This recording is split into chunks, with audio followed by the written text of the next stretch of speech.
Round two, I had this mundane four count, and it went a diamond, pass, a spade, and Joel preempted three clubs, and it went pass. Now, holding only a four count, I mean, Joel's range here is rather wide because he's facing a passed hand partner, and I'm not quite passed, but assuming he can assume that I don't have a very strong hand, and so now I'm pretty confident the opponents have a game and maybe a slam. So I really, and I know I want to sacrifice in five clubs over any possible game, maybe four clubs over three. No. So what I wanted to do was I wanted to take up the room as fast as possible. So I just overcall. I jumped to five clubs. Now it went six clubs, which commits their side to slam, and looking for seven past six diamonds. Now, from my perspective, it looks like the six club bid, the guy's basically saying I'm cold for slam. And I don't know if I can beat seven, but at the same time, I'm playing in a pairs field. I don't really know that they're going to bid seven. So I decided that since I know seven clubs is going to be a good sacrifice, that I'll just hope that they don't bid seven over seven. And because it was under a lot of pressure, so it's not clear they're going to have a good enough hand or be able to make that decision. It's not an easy one to make. So I bid seven clubs, and sure enough, they did bid seven diamonds, so I didn't feel very happy, and it was kind of funny. When I bid seven clubs, I said, when I picked up this hand, I had a feeling I was going to bid a grand slam, and they laughed and then quickly bid seven diamonds.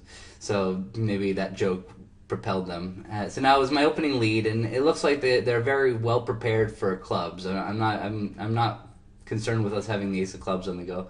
So I really thought that my best bet was to hope that if I take away an entry from dummy, then maybe they'll have a tough time setting up their spades. It looks to me like the spades are a very good suit for them. So I decided to lead a heart. There was always a small chance that dummy was going to hit with some extreme distribution with a singleton heart and just hope I wasn't leading a heart.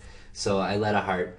And when I put down dummy, they just insta-claimed 13 tricks. And what's good is they at least had six diamonds, five spades, and two aces in 6-7 no trump. So if it's not an easy 7 no trump to bid, but it was some saving grace, and I don't think it scored that badly. So it is what it is. On to the next board. The next board I was dealer, vulnerable against Knot with a 6-5 hand, another four count, and my hand doesn't fit into the parameters of any possible preempt, so I just passed. And now Joel opened a diamond, and I bid one spade. He bid two clubs, and now I had a tough problem. We hadn't discussed what we'd do with regards to fourth suit by passed hand. By an unpassed hand, we would play it as artificial in-game forcing, and we just hadn't talked about it, so I didn't really want to bust out two hearts here. There's a risk that we might not find a heart fit if I bid two spades. But I felt like my hand was... I really liked the idea of playing my hand in spades. Even if Joel did have a stiff spade, the chances of us not, my hand is going to take so many more tricks with spades as trumps. And so if Joel doesn't have a hand that he's going to rebid three diamonds or three clubs, then I'm not too worried about playing in two spades.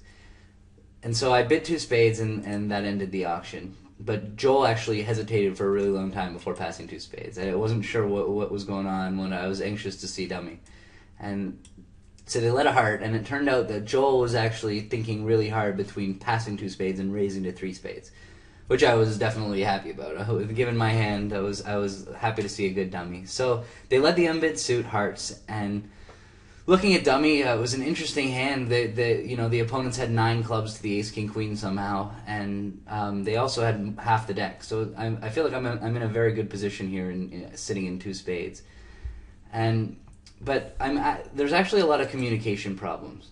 So the way I would like to play the suit is coming back to my hand and leading up towards the king. And I can make a decision whether I want to run the 10 or play up to the king. Then I started thinking, if I'm going to play a spade up to the king, my communication, it's going to be difficult for me to come back to my hand a bunch of times, and I run the risk of putting myself in a bad spot. It looked to me like spades were 3-2, just because the fact that nobody entered the bidding over a diamond pass a spade, the guy didn't enter the bidding, and it just seemed weird that the opponents wouldn't be somewhat balanced. So I started comparing the idea of what would happen if I lead a low spade from dummy. So when I'm playing a spade up to the king, I'm gonna win whenever the ace is on side. I'm gonna lose 2 tricks, pretty much always, unless spades are 4-1. However, if the ace is offside, I'm going to lose 3 tricks all the time. So it's 50-50. And I thought maybe if I lead a low spade from dummy, is that going to work out much worse? And it seems a little weird to lead a low spade from dummy, but if you believe spades are 3-2, this play is actually pretty close to the same as low to a king, because you have to put yourself in North's shoes as a defender. If North has queen doubleton of spades, he might not just fly up with the queen of spades.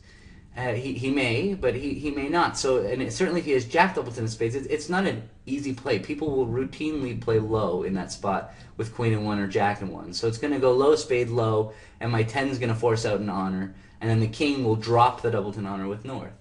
So and if North has ace queen third, then he's going to have a tough time playing low. So he's actually going to go up with the queen of spades, and then my king will drop south jack doubleton. So there's a lot of situations where leading a low spade will actually work out. It works out as well as coming to hand and leading towards the king. So I decided, I mean, I didn't have so much time to think about this, but it looked like the convenient thing to do. I led a low spade from dummy, and sure enough, the ace flew up. I was so happy to see the ace flew up. That looked like, the funny spot came from south was the 7. So because if he had queen jack 7 little, then he would have played his little one. Why would he waste his 7? And now what happened was defender played back a trump for me. I was very surprised to see that. So now all I really needed to do was get that last trump out, and then I'll be able to take all my diamonds. But I didn't want to trump a club back to my hand, because the nice thing about playing a diamond back to the queen is the defense doesn't know that they don't have any cash in clubs. And so I traveled to the queen of diamonds, and I played out a spade, knowing that south was the one with the queen of spades, because north would have never flown up with the ace of spades. That would have just been the weirdest play. So I played my spade out, and now south, not wanting to lead hearts himself, tried to cross or to play clubs, and now I made 11 tricks, which was, I mean, must have been an amazing score. As soon as I saw the ace of spades, I knew I was getting a top, but it was a funny way to get rewarded. I don't think it was a very good play for the person to fly up with the ace of spades. I guess he was worried that I might have like queen jack 10 6 of spades, and that I would be able to win the queen of spades and trump a heart and dummy, since he was thinking that I was going to play a club off the dummy, and he was going to fly ace and play ace and a trump to clear trumps. That must have been what was going through his head. All right, well, plus 200, well, a nice way to finish the round, and finally a really good board in the evening session.